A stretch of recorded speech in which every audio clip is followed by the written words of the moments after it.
My own cousin, who got me hired, whispered loud enough for others to hear, "We only brought her on because we felt bad, no one else would touch her resume." I pretended not to notice as they snickered. 6 months later, after becoming the top seller in the company, I was asked to choose who would be let go in budget cuts, and my cousin's name was the first I wrote down. Hi. I never expected to write this out, but I think I need to. It's been almost a year, and I still think about what happened at least once a day. It started with my cousin Heather. She's my mom's sister's daughter. We were never super close growing up, but we saw each other on holidays and acted friendly. She was always the one who had everything together: straight teeth, expensive clothes, nice car, polished nails. She went into sales right after college and landed some job in Fort Worth with a company that sold office equipment and software services to other businesses. She made decent money and liked to talk about it a lot. I, on the other hand, took a different route. I stayed home after high school to help with my mom. She had a stroke when I was 22, and it changed everything. I became her caregiver. For 4 years, I didn't have a real job, just part-time work here and there. I don't regret it. She needed me. But it wrecked my resume. After she passed, I was 30 and trying to get back into the workforce. Nobody wanted me. I applied to over 100 jobs and barely got any calls back. I was living off my savings and starting to panic when Heather said she could help. Her company was hiring entry-level sales staff, and she might be able to put in a good word. I said yes because I didn't have many options. She made it sound like a big favor. Said I'd have to prove myself fast or they'd cut dead weight. She told me in the interview room, in front of the hiring manager, she doesn't have recent experience, but she's family.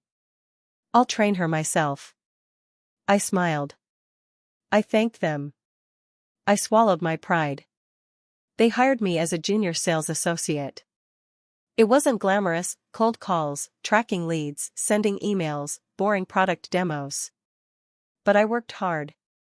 I stayed late, came in early, and did everything I could to learn the systems. I listened to recorded sales calls at home. I practiced pitches. I asked questions. I shadowed people. I was determined to prove I wasn't a charity case. Heather barely helped. She showed me the basics once, then left me to figure things out. She acted annoyed whenever I asked something. She kept saying, "You need to be more independent," while she sat in her office scrolling through her phone. 3 months in, I was doing better than most of the newer hires. I'd landed 2 medium accounts and was building relationships with clients that nobody else followed up with. My conversion rate was improving, and I started to make some commission money. But she still treated me like I didn't belong. Then came the night I'll never forget. There was a company happy hour at a local bar. One of the regional teams had landed a big account, and they invited the whole floor out to celebrate. I didn't want to go. I don't drink much and I'm not great in big groups. But my manager encouraged me to show face. I was standing near the food table, holding a water and nibbling on a stale slider, when I heard her voice behind me. Heather. Laughing. Talking loud enough to be heard. She said, clear as day, "Honestly, we only brought her on because we felt bad. No one else would touch her resume." People laughed. Not polite laughs. Real laughs. One of them said, "No way," and she said, "I'm serious. Total charity case." They didn't know I was standing right there. Or maybe they did. My ears were burning. My face went hot. My throat tightened up, but I didn't turn around. I just stared at the snack table and pretended I didn't hear. I didn't even move. I couldn't. They walked away eventually, still laughing. I left 20 minutes later without saying goodbye to anyone. I didn't cry. I didn't scream. I didn't quit. I went home, sat on my bed, and stared at the ceiling for a long time. I replayed her voice in my head over and over. That night, I made a decision. I wouldn't just outwork her. I'd beat her. I'd get so far ahead that she wouldn't even see it happening. From that point on, I went all in. I started working 6 days a week. I logged every call, followed up with every lead, and learned every product spec inside and out. I brought in new accounts and fixed ones that other reps had messed up. I started getting thank you emails from clients. My close rate jumped. My commissions tripled. Management started noticing. They pulled me into a meeting and told me they were impressed. They said I was a great example of how to hustle. Heather barely looked at me in meetings anymore. When I talked, she'd stare at her nails or flip through papers. Sometimes she'd make little comments afterward like, "Well, that's great and all, but those were low-hanging fruit." Or, "She doesn't have kids, so of course she has more time." I ignored her. I kept working. By month 5, I was one of the top 3 performers in the office. I'd passed Heather in sales. My name was on the internal leaderboard in big blue letters. Clients were asking to work with me directly. My manager hinted that they were considering me for a team lead spot soon. Then corporate announced the budget cuts. They said revenue was down and the company needed to cut costs. Every department had to make one personnel cut, each team had to recommend someone to let go. Here's the part that still makes my stomach flip. My manager pulled me aside and said he wanted to promote me early. Interim team lead, he called it. Said I'd proven myself. Said I'd be included in the downsizing discussions. And then he asked, if you had to pick one person on your team to cut, who would it be? I didn't even pause. I wrote her name down. Heather Marie R. Plain and clear. No hesitation. When I handed over the list with Heather's name at the top, I expected it to be over quickly. I thought she'd be pulled into a room, maybe get a few weeks of severance, and be out the door. But I forgot who I was dealing with. Heather didn't go down easy. 2 days after I submitted my recommendation, she called out sick. Then she was out the rest of the week. I figured maybe she knew what was coming. Maybe she sensed something. But when she came back the next Monday, she was wearing a smile that made my skin crawl. Something had changed. She strutted in like nothing was wrong, dropped her purse on her desk, and started loudly talking about weekend plans to coworkers. I watched from across the room. She was faking it, too cheerful, too loud. Then, around noon, I got an email from HR.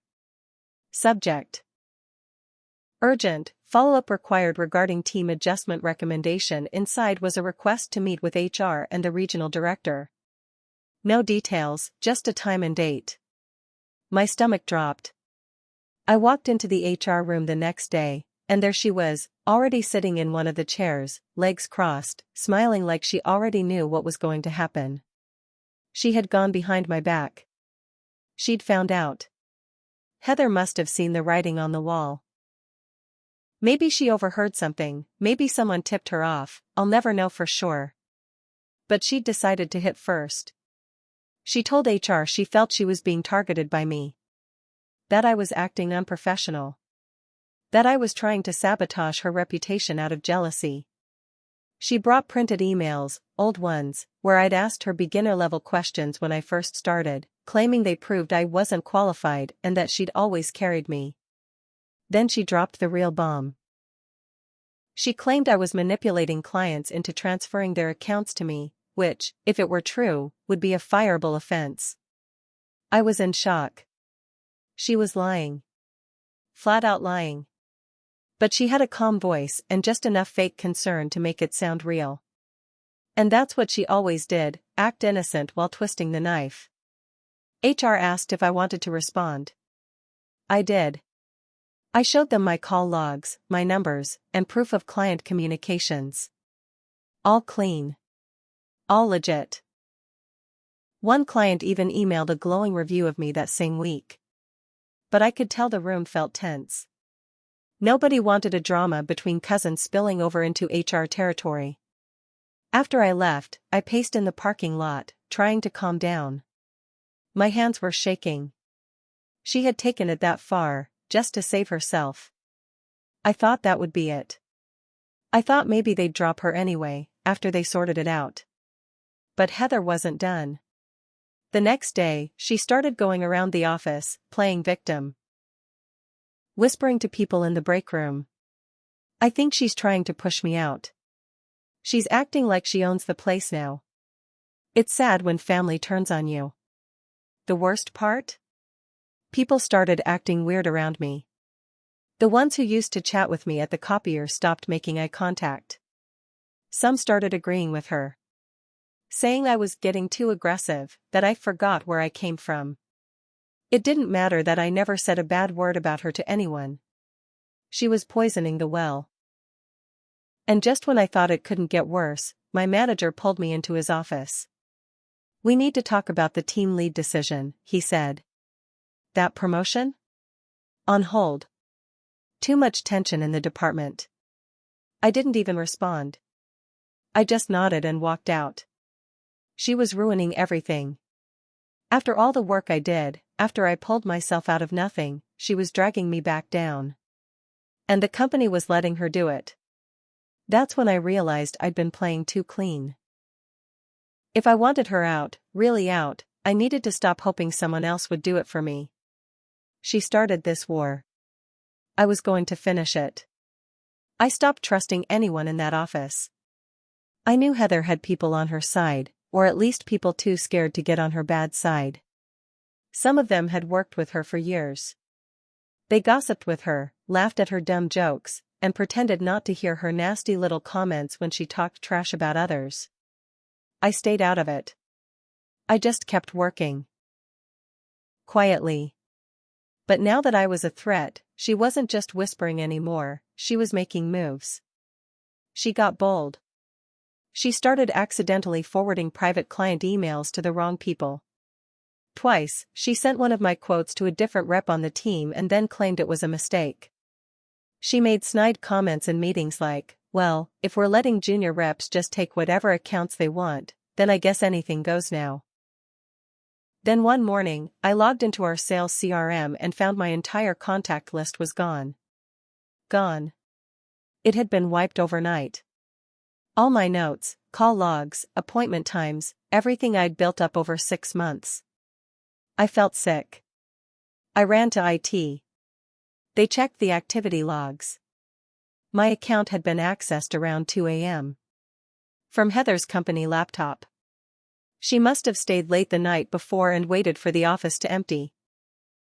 Then she logged into my profile using a shared admin account from her team lead days. I thought this was it. The smoking gun. I brought it to HR, sat there, laid out the evidence. I even had a witness who saw her leaving late the night it happened. I thought it was done, she was caught. But they just nodded and said they'd look into it. No apology. No timeline. No action. A week passed. Nothing.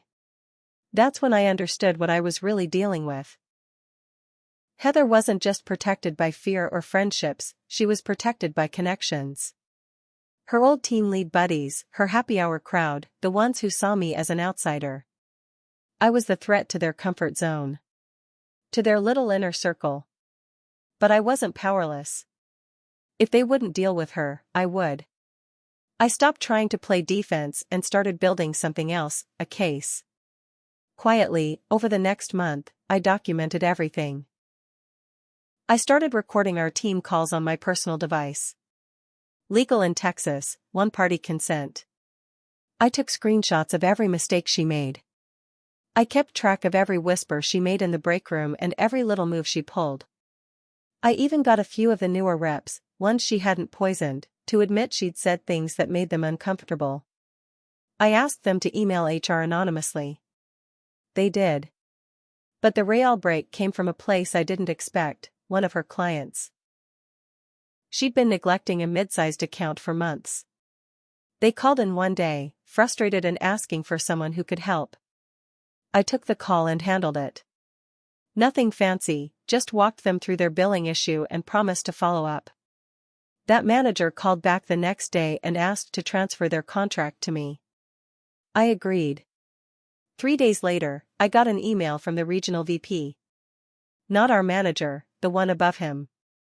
He wanted to speak directly about something. Turns out, the client I helped had ties to one of Polaris's bigger partnerships. Word had spread that I was the one fixing mistakes. That I was reliable. The VP wanted to fast-track me for a regional account position. More responsibility. Bigger salary. Remote flexibility. That was my moment. I asked for something in return. I asked to be allowed to submit a formal report, direct to him, with evidence of what had been going on in my department. I wanted it bypassing HR and my manager, who I no longer trusted. He agreed. I sent him a 17-page document. Emails. Screenshots. Statements. Audio clips. And at the end, I told him something simple: if this is how you treat your top performer, then I can't see a future here. It took less than a week. An internal investigation started. Quiet, but real. Heather knew something was up. She stopped smiling. Stopped making jokes. She started arriving on time, actually doing her job, keeping her head down, like it wasn't too late. But it was. The investigation moved fast. Within a few days, HR sent out emails asking people for interviews. They didn't say what it was about, but people started whispering. One of the newer reps pulled me aside in the break room and said, "They asked me if Heather ever made me feel uncomfortable." She had no idea what it was tied to. Neither did most of the office. But Heather knew.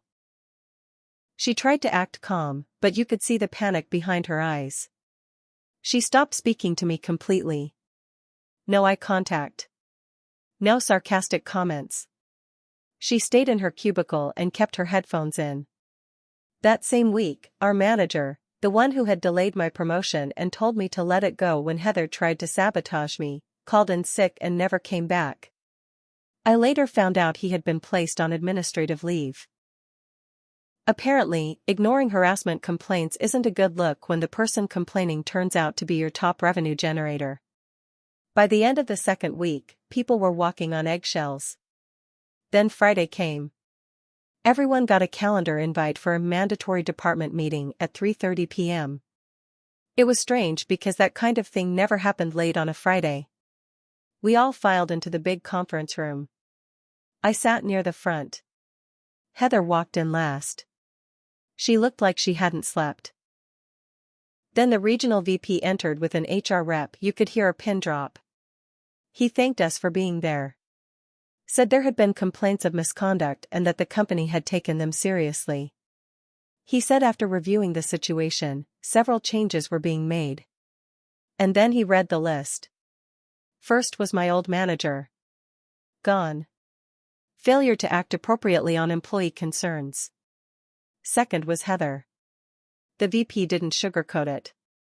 Heather R. Due to documented sabotage, harassment of fellow employees, and misuse of internal systems, you are being terminated effective immediately. Gasps. Real gasps.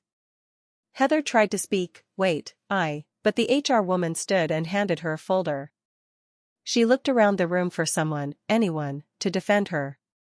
No one spoke. She looked at me. Her face was red. She opened her mouth, but nothing came out. Just a few short breaths. Then she grabbed her bag and walked out without saying a word. That was the last time I ever saw her. After the meeting, the VP pulled me aside. Told me the promotion was mine if I still wanted it. Same pay bump, same regional title, and a fully remote setup with relocation help if I needed to move. I said yes. That weekend, I moved into a new place. A small condo outside of Dallas with big windows and quiet neighbors. I didn't throw a party. I didn't post about it.